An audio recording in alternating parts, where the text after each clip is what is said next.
Good afternoon. तो आज के हमारे टॉपिक है मार्केट स्ट्रक्चर के second market monopoly market. We have discuss it meaning of monopoly, assumption of monopoly, causes of monopoly and nature of demand curve and marginal curve under monopoly market and short run equilibrium of the firm। Sorry, यहाँ पे long run लिखा हुआ है। तो आज के हमारे topic है long run equilibrium of the firm under monopoly market. तो यहाँ पे लेक्चर के एंड में मैंने एक ऑब्जेक्टिव क्वेश्चन रखा हुआ है। वो objective question on the basis of this lecture होंगे। तो आप इस लेक्चर को देखने के बाद उसका मुझे रिप्लाई दे देना, ठीक है। तो इनबॉक्स में मैं उसका आपको अगर सही हो तो वहां पे मैं आपको रिस्पॉन्स दे दूंगा, नहीं है तो भी रिस्पॉन्स दे दूंगा, ठीक है। तो इक्विलिब्रियम ऑफ द फॉर्म हमने दो टाइप के पढ़े थे, one is short run equilibrium and one is already discuss कर चुके हैं, जहां पे सुपर नॉर्मल प्रॉफिट भी कमाते हैं, नॉर्मल प्रॉफिट भी कमाते हैं और मिनिमम लॉस भी कमाते हैं, ठीक है। But in the long run firm जो होते हैं, क्या ये भी यही तीन को कमाते हैं या नहीं, ठीक है। This is the equilibrium condition जो कि हर जगह क्या होते हैं, अप्लाई होते हैं। चाहे आप शॉर्ट रन की बात करो, चाहे आप लॉन्ग रन की बात करो, चाहे आप परफेक्ट मार्केट की बात करो, चाहे आप मोनोपोली की बात करो, चाहे आप मोनोपोलिस्टिक की बात करो या अदर फॉर्म ऑफ मार्केट की जब आप बात करते हैं, ठीक है। हर जगह यही दो कंडीशन होते हैं, उस चीज को क्या करना होते हैं, फॉर्म को फुलफिल करना होते हैं। जब तक ये दो कंडीशन फुलफिल नहीं करेंगे तब तक आपको ये इक्विलिब्रियम पॉइंट अटेन नहीं कर पाएंगे। तो ये जो MC equal to MR and MC must cut MR from the below, ये हमारा दो कंडीशन है, हर जगह अप्लाई होते हैं। अब हम यहाँ पे देखेंगे आज की इस टॉपिक में long run equilibrium under monopoly market. तो इसके अंदर क्या नॉर्मल प्रॉफिट कमाते हैं, क्या सुपर नॉर्मल प्रॉफिट कमाते हैं, या क्या मिनिमम लॉस कमाते हैं। तो इसको हम डिटेल में क्या करेंगे, डिस्कस करेंगे। तो in the long run firm get super normal profit. अब यहाँ पे गौर से देखो कि firm only get super normal profit. Why? एक हमने जब एजम्पशन पढ़ा था, होप आपने इसका एजम्पशन का लेक्चर भी आप देखेंगे, तो अब वहां पे एक एजम्पशन है कि there is no free entry and exit of the form. यहाँ पे कोई फॉर्म इंटर कर सकते या कोई फॉर्म इंटर एग्जिट कर सकते, ये वाला सीन नहीं है, ठीक है। No way to enter in the form या एग्जिट फ्रॉम द फॉर्म। तो इसीलिए कोई ऐसा नहीं होने की वजह से, इंटर और एग्जिट नहीं कर पाने की वजह से, वही सिंगल फॉर्म खाली क्या कर पाते हैं, सुपर नॉर्मल प्रॉफिट ही कमाते हैं। कोई नॉर्मल प्रॉफिट, कोई मिनिमम लॉस वहां पे नहीं कमाते हैं, उसी एजम्पशन के वजह से, ठीक है। Because in the long run, यही पे देख, no form will enter into the industry, ठीक है। और यहाँ पे एक बात है, एजम्पशन में भी हमने पढ़ा था कि ये फॉर्म खुद एक इंडस्ट्री होते हैं, ठीक है। क्यों? क्योंकि इसके अंदर और कोई फॉर्म नहीं होते हैं, ये एक सिंगल फॉर्म होते हैं, जहां पे इसी को एक इंडस्ट्रीज भी कहते हैं, ठीक है। वहां पे मैंने किसने ये चीज फॉर्म को ग्रुप्स कहा है या फॉर्म को इंडस्ट्रीज कहा है, वो वहां पे हमने डिस्कस किया हुआ है, ठीक है। And form will enjoy monopoly power. तो एक ही फॉर्म होते हैं, तो एक ही प्रोडक्ट वो प्रोड्यूस करते हैं, उसी प्रोडक्ट को, उसी प्रोडक्ट के ऊपर फुली उसी फॉर्म का क्या रहते हैं, कंट्रोल रहते हैं। तो यहाँ पे वहां पे एक हमने एजम्पशन भी पढ़ा था कि प्राइस डिस्क्रिमिनेशन। तो वहां पे हमें ये भी, यहाँ पे ये पॉसिबिलिटीज है कि प्राइस, ये जो सेलर जो होते हैं वो प्राइस डिस्क्रिमिनेट करते हैं अमंग द कंज्यूमर, ठीक है। In the long run MR equal to short run MC का।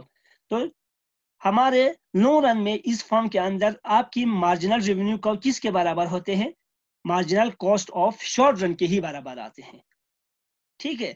इन the long run equilibrium both the LMC curve and SMC curve of the plan intersect the MR curve at the same time, ठीक है। तो एक time पे, एक ही point पे क्या करते हैं ये दोनों, SMC और SMC represent short run marginal cost and LMC एक ही पॉइंट पे क्या करते हैं, ज्वाइन करते हैं, ठीक है। तो यहाँ पे वो लोग क्या कमाते हैं, सुपर नॉर्मल प्रॉफिट को क्या करते हैं, अटेन करते हैं। तो ये थे कुछ इसके बारे में डिटेल। तो हम इसको फर्दर क्या करेंगे, नेक्स्ट स्लाइड में और भी स्टडी करेंगे इसके बारे में, इसके डायग्राम के थ्रू। विदाउट डायग्राम हमें कुछ समझ में नहीं आते हैं। तो हमें इकोनॉमिक्स में हमेशा क्या करना चाहिए, डायग्राम के थ्रू ही इस चीज को स्टडी करने की कोशिश करना चाहिए। ठीक है, जब आप डायग्राम के थ्रू स्टडी करेंगे, आपको डायग्राम दिमाग में रहते हैं और आप हमेशा के लिए ये चीज याद रखते हैं, आपको भूलने का चांसेस बिल्कुल नहीं रहते हैं। अब आ जाओ, द मोनोपोलिस्ट मैक्सिमाइज प्रॉफिट। ये देखो, maximize profit when the following condition must be satisfied। तो ये वाला जो कुछ कंडीशन है, जब वो कंडीशन सेटिस्फाई करते हैं तो वो हमेशा वो क्या करते हैं, अपने प्रॉफिट को मैक्सिमाइज करते हैं। Marginal revenue must be equal to LMC equal to SMC, जो हमने प्रीवियस स्लाइड में भी पढ़ा था कि this is your MR curve. ठीक है, मार्जिनल रेवेन्यू कर्व। तो यहाँ पे कहते हैं कि LMC इक्वल टू SMC भी होते हैं, तो दिस इज योर LMC। ठीक है, तो हमारे कंडीशन है कि MC कट MR फ्रॉम MC इक्वल टू MR, तो MC इक्वल टू MR यहाँ पे हो रहे हैं, एक कंडीशन। दूसरा condition MC cut MR from the below, MC cut MR from the below, long run में भी ये कंडीशन फुलफिल हो रहा है, तो यहाँ पे क्या कर पा रहे हैं, इक्विलिब्रियम अटेन कर पा रहे हैं। ठीक है, तो कहते हैं कि SMC भी इसी पॉइंट से क्या होते हैं, गुजरते हैं। ठीक है, this is dot dot line shows SMC। ठीक, अब हमें कम देखना है कि SMC इक्वल टू LMC, तो ये भी यहाँ पे हमने देख लिया कि यहाँ पे दोनों एक ही पॉइंट पे क्या करते हैं, इंटर करते हैं, तो SMC इक्वल टू LMC हो जाते हैं। But price is greater than LAC, जो हमने शॉर्ट रन में भी पढ़ा था जब सुपर नॉर्मल प्रॉफिट पढ़ रहे थे। ठीक है, वहां पे हमने पढ़ा था AR is average revenue is greater than average cost. ठीक है, जब हम शॉर्ट रन के बारे में पढ़ते हैं तो SAR बोलते हैं, short run average cost and short run average cost and short run average revenue. अब यहाँ पे लॉन्ग रन के बारे में पढ़ रहे हैं, तो long run average revenue equal to long run average cost. ठीक, this AR also called price, P से भी इस चीज को क्या करते हैं, रिप्रेजेंट करते हैं। तो यहाँ पे price is greater than LAC आप बोल सकते हैं, या AR is greater than LAC, कोई इसमें गलत बात नहीं है कि आप इन दोनों में से किसी नाम से आप इसको बोल सकते हैं। ठीक है, तो जब आपकी प्राइजेस आपकी LAC से बराबर ज्यादा होते तो आप सुपर नॉर्मल प्रॉफिट कमाते हैं। फॉर एग्जांपल, एक वॉच आप प्रोड्यूस कर रहे हो, तो उस वॉच का कॉस्ट है 200। ठीक ठीक, इसी प्रोडक्ट को आपने मार्केट में 300 में बेच दिया या 400 में बेच दिया, तो आप इससे कितना कमाते हैं, 100 रुपीज आप इससे एक्स्ट्रा कमाते हैं। ठीक है, तो ये जो 100 रुपीज आपके होते हैं सुपर नॉर्मल प्रॉफिट। और यही super normal profit through the diagram हमें किस चीज से पता हो जाते हैं, LAC से, आपकी लॉन्ग रन एवरेज कॉस्ट। जब आपकी लॉन्ग रन एवरेज कॉस्ट यूं इस तरह से यहां से गुजरते हैं, ठीक है, तब आप सुपर नॉर्मल प्रॉफिट कमाते हैं। जब आपकी LAC इस पॉइंट को इंटर करके टच करके निकलते हैं, तब आप नॉर्मल प्रॉफिट कमाते हैं। जबकि आपकी LAC यहां से गुजरते हैं, तो आप मिनिमम लॉस अटेन कर पाते हैं। But in the long run you get only super normal profit under monopoly market. ठीक है, तो आपकी 1 सेकंड मैं इन डायग्राम को थोड़ा मिटा रहा हूँ। ठीक है, तो आपकी LAC यहां से क्या करते हैं, गुजरते हैं। ठीक है, तो आप इस पॉइंट पे क्या कमा रहे हो, सुपर नॉर्मल प्रॉफिट कमा रहे हो। ठीक है, तो जब आप इस इक्विलिब्रियम पॉइंट को जब हम डिमांड कर्व या AR कर्व के साथ इंटर करते हैं, तो ये यहाँ पे बनते हैं। यहाँ पे मींस कि आप कितने रुपीस में इस चीज को सेल कर रहे हो, मींस कि आप 300 में सेल कर रहे हो। ठीक है, दिस इज 300।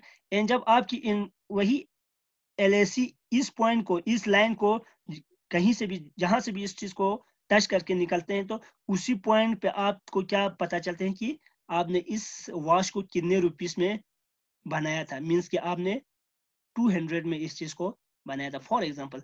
तो 300 माइनस 200 इज 100 रुपया, आपकी क्या है, प्रॉफिट है। Difference is 100 rupees, so this 100 rupees represent here this shaded area.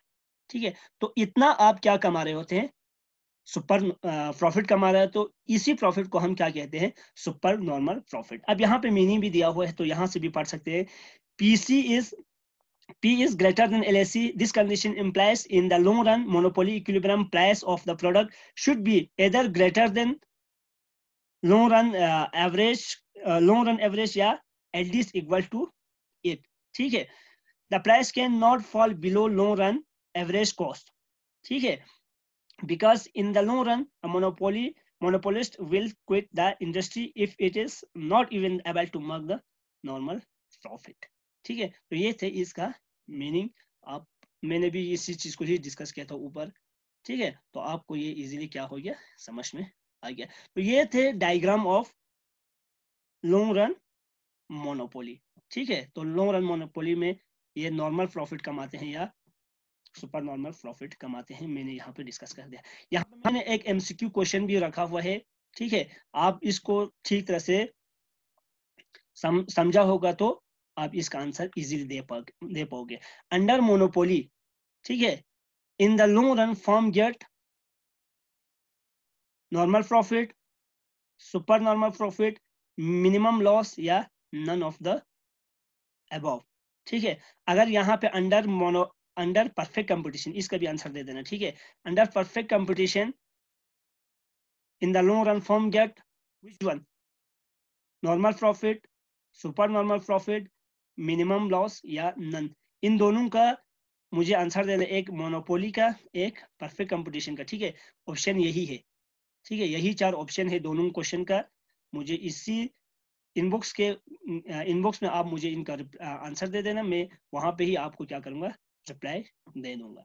ठीक है, तो आपको ये चीज इजीली समझ में आ गया होगा. तो इस लेक्चर के बाद हम नेक्स्ट लेक्चर में हम प्राइस डिस्क्रिमिनेशन के बारे में क्या करेंगे, डिस्कस करेंगे. तो thank you very much for watching this lecture. Stay tuned. Allah Hafiz.